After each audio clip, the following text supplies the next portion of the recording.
বনি ইসরায়েলের ইতিহাসে এমন কিছু ঘটনা আছে যা আমাদের ঈমানকে শানিত করে।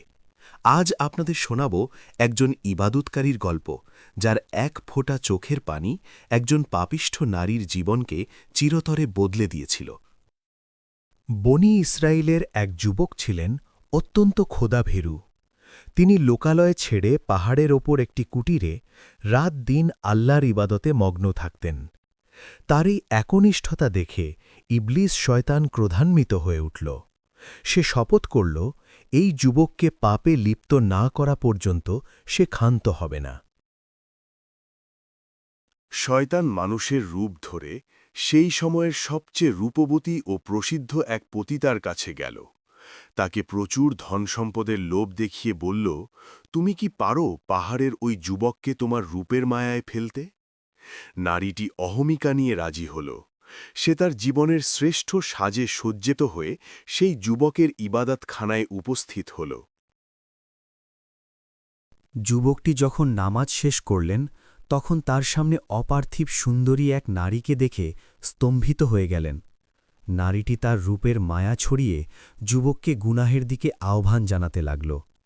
শয়তানের কুমন্ত্রণা আর নারীর মোহনীয় সৌন্দর্য ক্ষণিকের জন্য যুবকটি বিমোহিত হয়ে পড়লেন। তিনি যখন পাপকাজে লিপ্ত হওয়ার জন্য পা বাড়ালেন, ঠিক তখনই আল্লাহর নূর তার হৃদয়ে চমকে উঠল। যুবকটির মনে পড়ল কবরের আযাব আর হাসরের ময়দানের কথা। তিনি নিজেকে ধিক্কার দিয়ে বললেন, হায়, আমি আমার মালিককে কি জবাব দেব? ভয়ে তার শরীর কাঁপতে লাগল, চেহারা ফ্যাকাশে হয়ে গেল। তিনি পাপে লিপ্ত না হয়েই সেখান থেকে পাগলের মতো চিৎকার করে দৌড়ে পালিয়ে গেলেন।